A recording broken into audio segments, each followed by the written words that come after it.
Assalamualaikum semuanya, ketemu lagi bersama aku Uci. Di video kali ini langsung aja aku bakal ngebahas lagi tentang jeruk nipis peras. Di video-video aku sebelumnya itu aku udah ngebahas tentang jeruk nipis peras ala Bunda Dewi Yull, dan aku juga udah ngejalanin itu. Dan teman-teman, bagi teman-teman yang udah ngejalanin terapi jeruk nipis ini juga dan berhasil, alhamdulillah. Dan aku tuh udah baca-baca komen-komenan kalian yang benar-benar membahagiakan banget bagi kalian yang udah berhasil ngejalanin terapi tersebut. Dan doain juga buat teman-teman yang belum berhasil ngejalanin terapi ini, semoga aja cepet dapat momongan, amin. Oke, kali ini aku pengen ngejawab aja pertanyaan dari teman-teman yang sering banget ditanyakan di kolom komentar. Sebenarnya udah aku jawab di video aku yang sebelumnya, di video aku yang ngejelasin tentang terapi jeruk nipis peras. Nanti aku tempelin videonya di sini ataupun di sini, di atas sini. Oke, banyak banget dari teman-teman itu yang tanya kayak gitu loh, yang menawar-nawar. Kenapa sih kak gitu kan, jeruk nipis peras itu harus diminum di pagi hari, kenapa nggak malam hari, kenapa nggak di siang hari? Kita kan punya banyak kegiatan juga kayak gitu. Dan kalau misalnya pagi kan semua orang itu yang punya aktivitas pasti sibuk banget. Kayak kita bakal ngebahas kenapa sih harus diminum di pagi hari.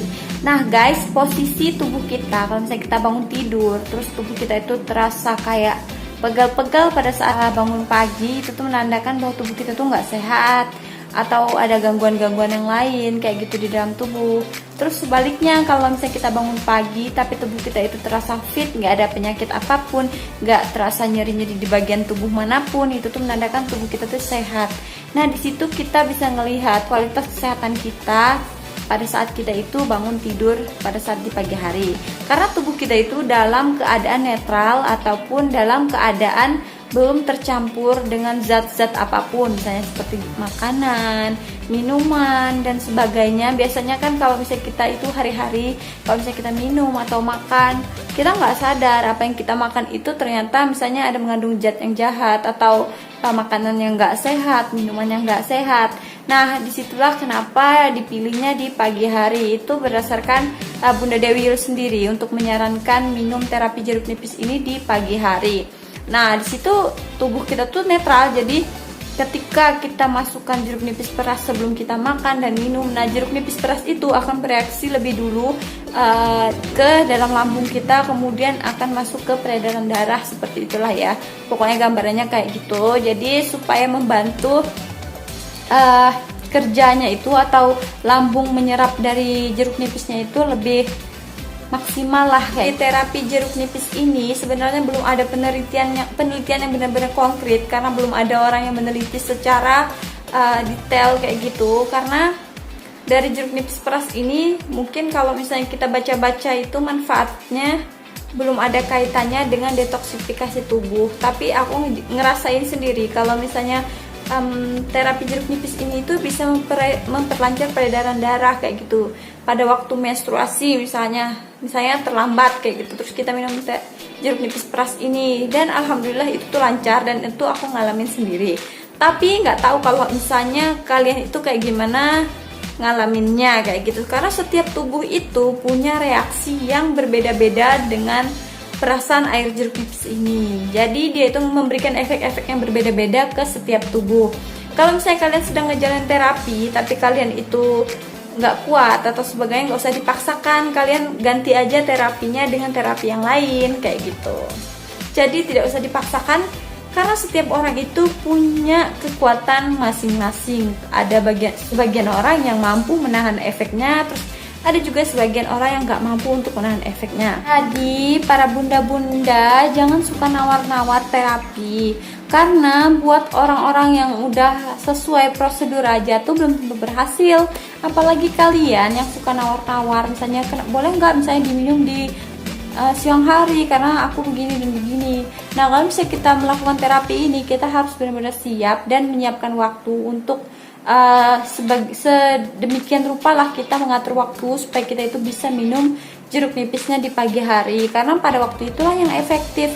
Kalau misalnya kalian minum ketika kalian tuh udah makan, udah minum, udah beraktivitas, nanti kerjanya itu terganggu dan nggak maksimal kayak gitu. Jadi usahain buat bunda-bunda yang udah cobain terapi ini, jangan suka nawar-nawar, karena yang nawar-nawar itu belum ada juga sih. Kalau misalnya ada yang bolong-bolong malah berhasil, kita nggak tahu karena setiap orang itu punya kondisi tubuh yang berbeda-beda, punya masalah tubuh yang berbeda-beda, dan punya reaksi yang cepat, bahkan ada yang lama banget untuk mendapatkan hasilnya kayak gitu. Dan satu lagi, kalau misalnya kalian tuh khawatir, kalau misalnya habis minum terapi jeruk nipis ini kok aku jadi keluar darah, atau keluar plek-plek, atau keluar darah, bekuan darah seperti itu nggak usah khawatir. Biasanya kalau misalnya kalian tuh nggak ngerasakan sakit yang parah banget, atau perdarahan yang gak berhenti-berhenti, dan misalnya hanya flek-flek biasa aja kayak hamil, misalnya flek-flek, kalau misalnya kalian udah ngeflek di test pack aja. Kalau misalnya kalian itu udah di test pack masih negatif dan masih keluar bekuan darah kayak gitu, kalian gak usah khawatir. Kalau misalnya kalian tuh nggak ngerasa nyeri, perih, atau terasa mengganggu banget lah kayak gitu, itu tuh nggak usah khawatir. Kecuali di luar konteks itu pendarahan yang nggak berhenti, berarti itu kalian harus periksakan ke dokter aja kayak gitu. Karena terapi jeruk nipis ini, kalau misalnya kalian tuh yang punya masalah di bagian rahim, itu tuh tetap ngasih efek, entah itu flek ataupun bekuan darah tuh pasti keluar yang kayak menstruasi itu. Nah, percuma aja gitu loh, kalian udah ngikutin terapinya tapi kalian malah malah nggak sesuai prosedur, udah capek-capek bikin jeruk nipisnya, terus juga udah ngerasain efeknya susah-susah, terus kalian nego-nego, terus akhirnya ngatur jadwal sendiri untuk minum, yang penting air jeruknya masuk. Jangan kayak gitu ya guys, usahain supaya maksimal peras jeruk nipisnya, terus juga bangun pagi-pagi, terus diminum jeruk nipisnya sebelum makan dan sebelum minum, supaya lebih maksimal dan usaha kalian itu nggak sia-sia kayak gitu. Jadi buat teman-teman yang lagi ngejalin terapi kayak gini, jangan ditawar-tawar lagi ya. Pokoknya usahain minumnya di pagi hari. Kalau misalnya kalian nggak punya waktu untuk terapi ini, atau nggak punya waktu di pagi hari untuk bikin minuman kayak gini, bikin perasan jeruk kayak gini, mending kalian pakai promil yang lain aja. Karena kalau misalnya jeruk nipis ini emang harus di pagi hari supaya mendapatkan hasilnya juga yang bagus kayak gitu, supaya hasilnya juga baik, supaya hasilnya juga nggak bikin kita kecewa kayak gitu ya guys. Oke. Kalau buat kalian yang punya aktivitas yang nggak bisa bikin terapi jeruk nipisnya di pagi hari, sebaiknya kalian jangan maksakan diri untuk mengkonsumsi terapi jeruk nipis ini. Kalau misalnya kalian tuh nggak bisa mengusahakan kalian bangun pagi untuk bikin terapi ini dan minumnya di pagi hari, sebaiknya kalian ganti aja terapinya dengan yang lain. Banyak kok, Volapid, susu Prenagen, ataupun madu-madu herbal lainnya, Zuriat dan sebagainya, banyak banget, JSR dan sebagainya.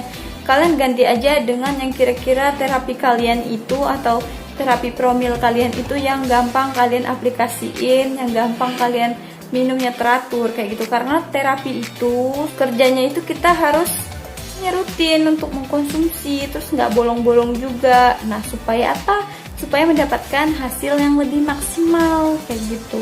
Ada juga nih dari teman-teman yang emang udah ngejalanin terapi jeruk nipisnya tapi bolong-bolong dan sebagainya. Nah, kalau misalnya kalian itu bolong-bolong minumnya, itu tuh udah menandakan kalau kalian itu gagal dalam menjalani terapinya. Syukur-syukur jeruk yang udah masuk di dalam tubuh kalian itu bisa memberikan efek yang baik dan mengeluarkan efek yang buruk dalam tubuh kalian, mengeluarkan darah-darah kotor kalian kayak gitu. Tapi kalau misalnya kalian terputus, itu tuh udah dinyatakan gagal dan harus mengulang 6 bulan ke depan, teman-teman ya. Boleh diulang setelah 6 bulan ke depan kayak gitu. Kenapa sih harus diulang 6 bulan ke depan? Karena supaya tubuh kita itu udah netral, udah bersih dulu dari jeruk nipis perasnya itu, supaya tidak terhitung kita itu konsumsinya nggak berlebihan kayak gitu. Jadi supaya tubuh kita tuh udah bersih dulu dari jeruk nipis yang udah kita konsumsi selama 2 minggu itu, setelah 6 bulan kita udah steril, udah bersih nih darah kita dari jeruk nipis itu, baru kita boleh mengulang kembali. Sekalian kalau misalnya kenapa 6 bulan baru kita terapi lagi, sekalian kita tuh untuk ngerasain efeknya itu. Siapa tahu dalam rentang 6 bulan ini kita itu udah hasilnya udah positif, udah hamil dan sebagainya. Dan ya itu aja, semoga aja bermanfaat ya guys, dan bisa ngejawab pertanyaan kalian itu.